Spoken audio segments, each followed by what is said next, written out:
What is up, Dodgers Nation? My name is Clint. That guy over there, you probably know him as Brooke. I think that's your name, right, Brooke? Yep. That's what Good job. bit hold in my ear here. But we're excited to chat with current Dodgers swingman. I guess that's what we're going to go with right now. You can call him Goose. Some people might know him as Tony Smokes. To many, he's known as the Cat Man and the King of Catter Days. Welcome, Anthony Gonsolin. This part where we have the clap. What's going on, Tony? Thanks for joining us, man. Yeah, glad to be here. Excited to get something out of the way and something to do in this time period during the quarantine. So yeah, for real, that's what we're all trying to do. Just have a little bit of fun, bring some form of excitement to the fan base whenever we can. But leading off, I got to ask you, this is the most important and the most topical question I'm going to have for you. What did you think about Joe Kelly's backyard changeup? I think it's hilarious. Yeah, I mean, it's kind of weird that he would miss his net. I mean, not that it's like the net's big and all that stuff, just because like he has very good changeup. When he throws it on the mound, it's really good. When he throws it in catch play, it's very good. I don't know. I feel like that was just like a freak accident, but it was really funny to watch. He was using one of those I think Connor Mack made the ball, right? The clean fuego ball. I think that's McGinnis made the clean fuego thing. Yeah. Yeah, so I'm guessing that's a little bit harder to throw a change with. I can only imagine you trying to throw the splitty with it. Yeah, it'll definitely slip out. I don't even want to try. I think it's funny at no matter what age you break a window at, whether you're like 12 years old at your parents' house or a full-on major league pitcher, you have the exact same reaction where you just kind of freeze and you're like, oh. Yeah, I was thinking the same thing when I saw it too. That's hilarious, man. So first off, get through the basics of the question that everyone's asking each other. How you doing during this quarantine? What are you doing to stay sane? And what are you doing to stay in baseball shape? It's a grind. I mean, every day, the day-to-day is just different. You don't get to go to the field every day and all that stuff. But, to stay in shape, I got a kettlebell and like a band, like a resistance band and plyo ball or like a med ball to do some like plyo ball stuff with it. But, it's just been a grind trying to work out with that and, limited space and limited equipment with all that. So there's that. And then running's easy. You go outside and run. It's still appropriate here in Arizona, so that's nice. And then throwing, it's tough to find a partner at times, but I have a wall close to me that I've been throwing my plyo balls into, so that's been helping out a lot. Yeah, tough for normal folks like us to even find any way to work out and stay in shape, and we're not even Major League Baseball players, so I can only imagine what you guys are doing right now. It's hard for everybody. Yeah, absolutely. Talking about last season a little bit, between the starting and relieving that you're doing, you got moved into, I think, a starting job back in 2018 before the minor league season. Did you start much in college? I was probably primarily out of the bullpen, back-end bullpen guy, kind of closer games. I played outfield as well, so that probably led to a lot of that relief role in college. But I did start a handful of times. Starting from my like sophomore year to my senior year, probably like a handful each year. But overall, I was mainly a reliever. Yeah, that's one of the things we've talked about often on our show. It's like, we, especially when we have nothing better to do right now, we often like, okay, let's build up a 25 or a 26-man roster and try to find a way to get the best arms on there. We include you in the best arms on there category, and often our conversation, not to say anytime soon. Obviously, we still have Kenley around and all that, but you just look at you look at that devastating chain or splitter we already talked about. It's like this dude profiles as a nasty closer. Like, have you ever given that sort of Of course, it's upper management who makes that call, but you ever envision just laying in bed, throwing the ball up at the ceiling and be like, you know what, man, I'd really love to be closing out games at Dodger Stadium or what have you? Yeah, I mean, absolutely. At this point in my career, whatever role presents itself, I'm open and willing to just like try to grab on and hold on, trying to take advantage of every opportunity. Long run, that'd be awesome to be a closer. It'd awesome to be a frontline starter, even just like someone on the normal 5-day rotation. Anything that really helps, or like a high leverage bullpen guy. Just kind of all of that would be really cool.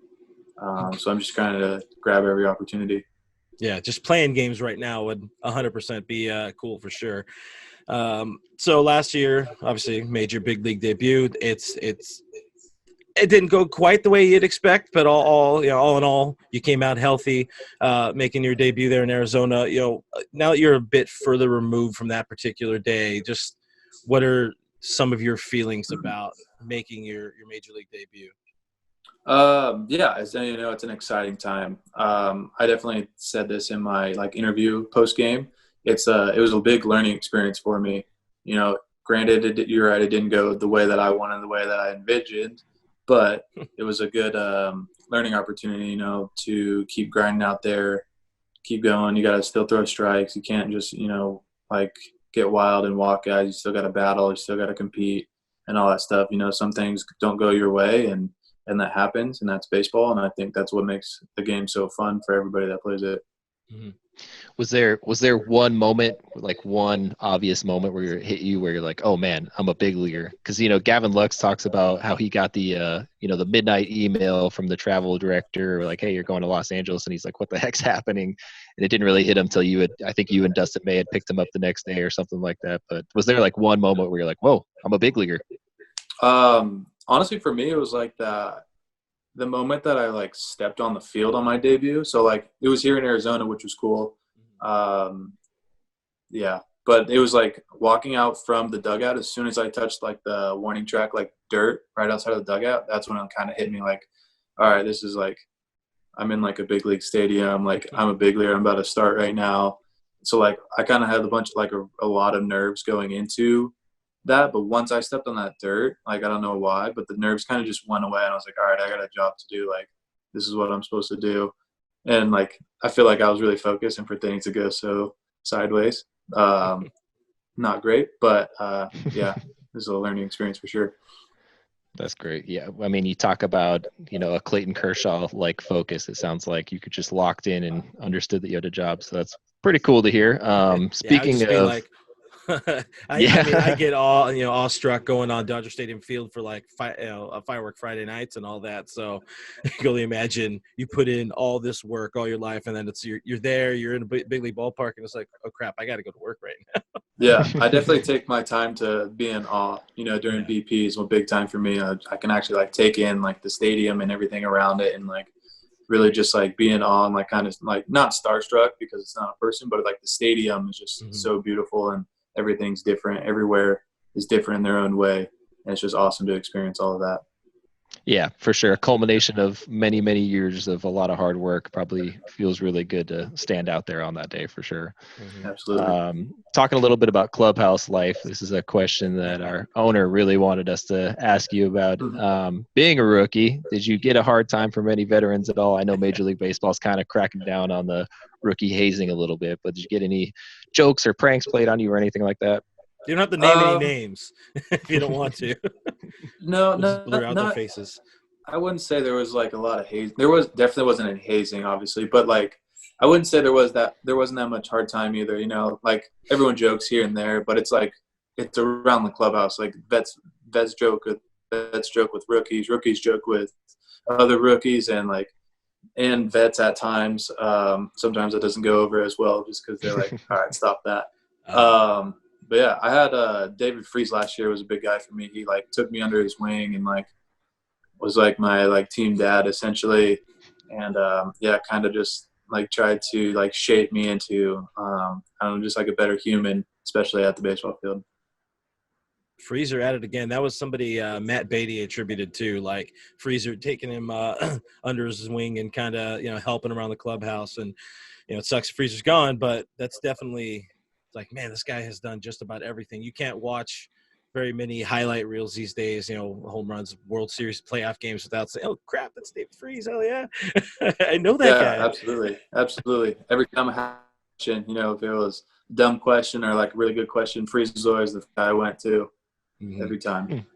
So while it wasn't your traditional rookie hazing again, because it's not really the nature of the business anymore, one of the more famous moments you definitely had last season was being Lieutenant Dan, which was chef's kiss, man. You crushed it, despite some of the BS we hear online about it, it's like, it's fun. It's a great costume. I can't imagine you having at any point in time haven't had a better Halloween costume or something like that. Have you ever had a better costume than that particular one last year? I don't think so. That was I think immediately when it was announced that we're gonna do like a full team dress up thing, and when it was and all that stuff, that wasn't even the first person that came to my mind. I was like, oh, who am I gonna partner with to be like a little duo in this dress up day.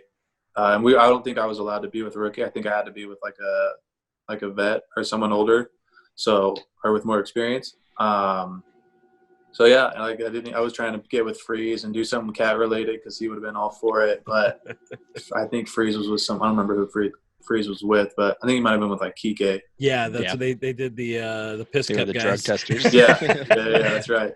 Great costume. Yeah, so then I guess right away Stripling just in his head was like, oh yeah, that'd be really cool. If Gonsolin was Lieutenant Dan and I was Forrest Gump, it would work out perfectly.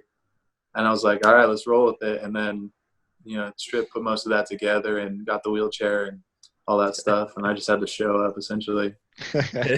Good job there. We'll give some points to Ross for that one for sure. Yeah. So on that, you brought up the trying to do something cat related, and that's already very early in your career been the thing that's following you around. People seem to want to make up a lot of nicknames for you, especially cat related things. What so far has kind of been your favorite nickname or something you would hope could stick? I'm a big fan of the Catman. That one's pretty quality. I think just it's very simple. It's very to the point, and it's it's like a little bit of superhero-ish. You got Batman, all that stuff, Superman. So kind of all fits in with a little superhero trend. Wearing a cape. Right? On the subject of cat stuff, Tony, is it overblown a little bit by fans, or is this just something you're just loving to see? I love it. I'm not at the point yet where I have my own cat and all that. Just small apartment and just all that stuff. And my girlfriend and I already have a dog, so I don't know how she would handle having a cat running around here too. Are you big into Tiger King? I've only seen one episode, but it's pretty sweet so far. I think we had Clint. We had our social media guy make a Tiger King version of you, right? I think we'll have to send that over to you. Yeah, please do. It's pretty quality. We'll tag you in it or something like that. So I guess if you're only one episode in, you haven't formed too much of an opinion on what we can call her. I'll just go with just Carol Baskin. You haven't formed an opinion. No, I haven't. I've just heard what everyone has been tweeting and dancing to on the TikToks and all that stuff. So right. Yeah. What's up with that? How come everybody's on is that the quarantine special right now?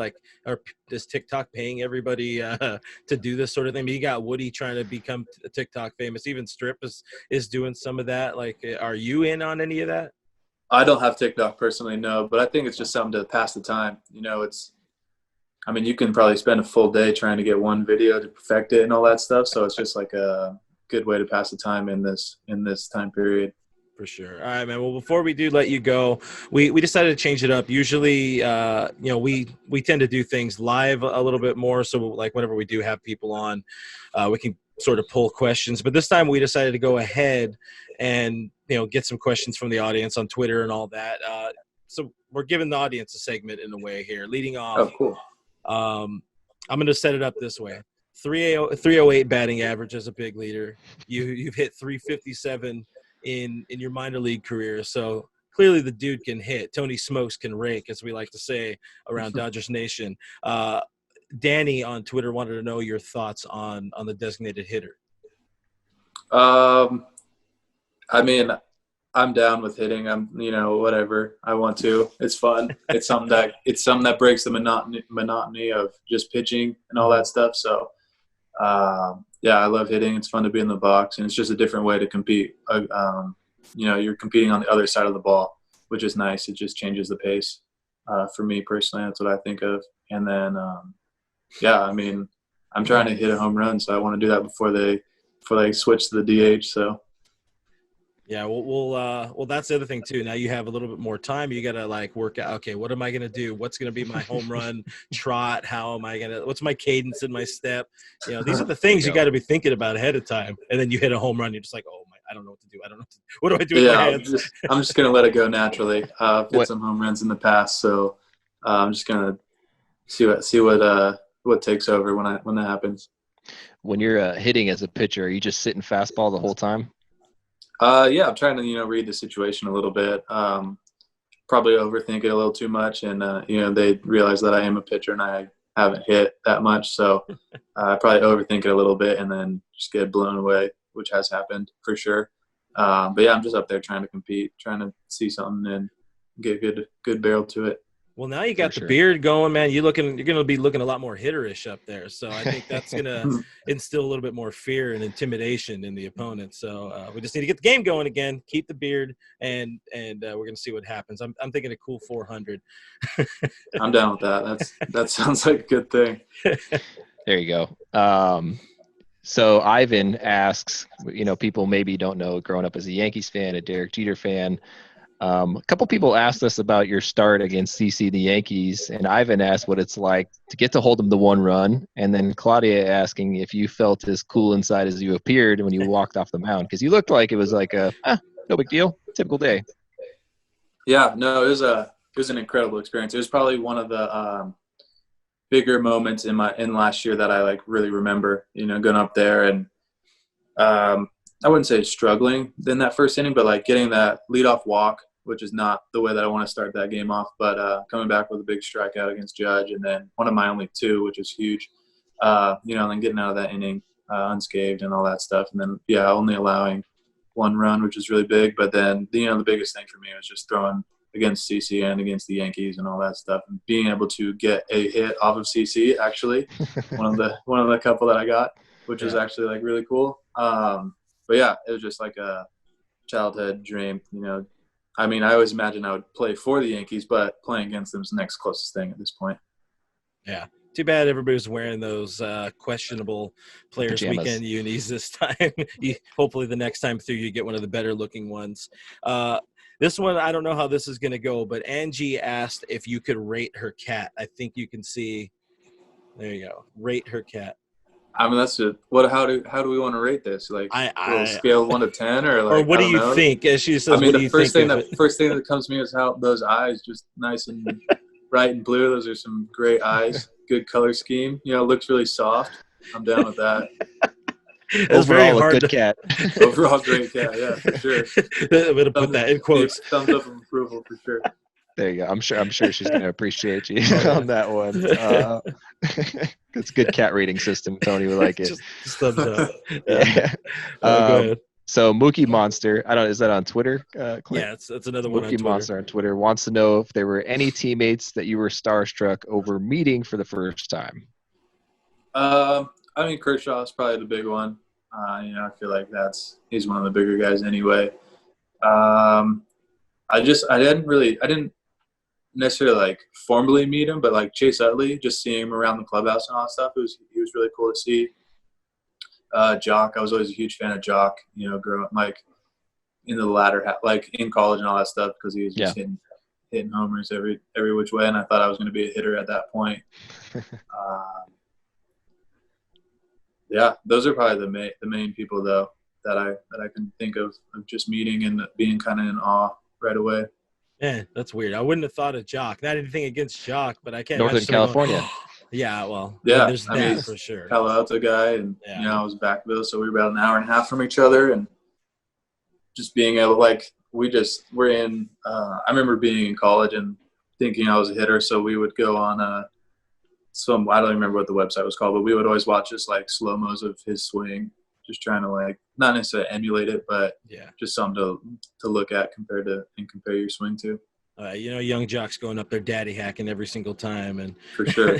Yeah, definitely. This is what I'm going to call another video daily double. Ginger wanted to know if you gave Clayton this particular Catterday shirt. I did not give him that shirt. He actually got that shirt on his own as a good shirt. Which was, I thought it was really cool. He, I asked him one day if he would want to wear a cat shirt, and I said I could get him one. He's like, "Don't worry about it, I'll get one, but I'm only doing this for you, and I'm gonna take the sleeves off." I was like, you know what? I don't care how you wear it, but I appreciate the sport, and so it was really cool to see that. CK Gun Show right there. Such a cool dad. Yeah. Jose's got a question for you, and then I got my own question for you I want to throw in at the end here. But Jose wants to know what your top 3 TV series are. I don't know if he means all time or right now, but take it as you will. Let's see. Well, I probably got to go. Number 1 is Friends. I've seen every episode multiple times. Currently into Grey's Anatomy. I am crushing that right now. Great quarantine show to watch.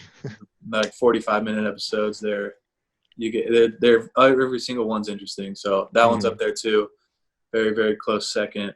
Oh man, another one. Not a big Office guy.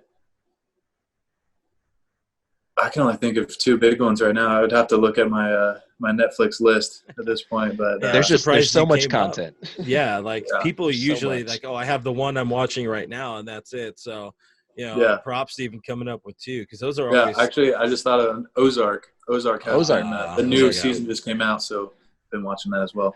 I just started Ozark on Netflix, and then I also just started, I don't know if you've seen the show Peaky Blinders that's on Netflix too. Someone's been telling me about that for years, and I finally started it. I've seen a little bit of Peaky Blinders. It's kind of hard. You got to watch it with the subtitles on. So they talk so quiet and so hard to understand at times. So I couldn't understand any.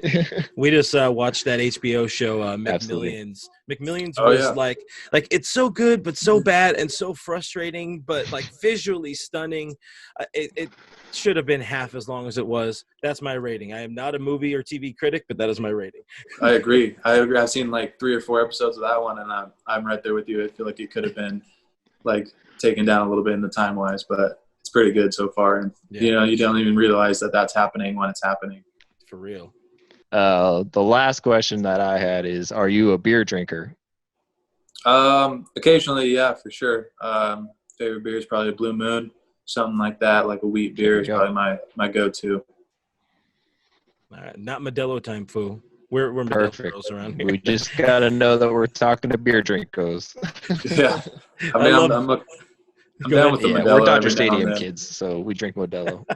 I'm down with the Modelo, but right if I had to pick, I would definitely choose a little wheat beer, Blue Moon for sure.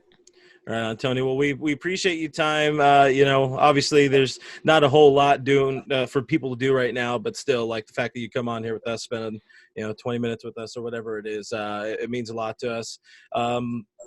Here's your open forum. Say anything you want to say. Let Dodgers Nation know, just how you feel, and maybe some words of encouragement or something like that.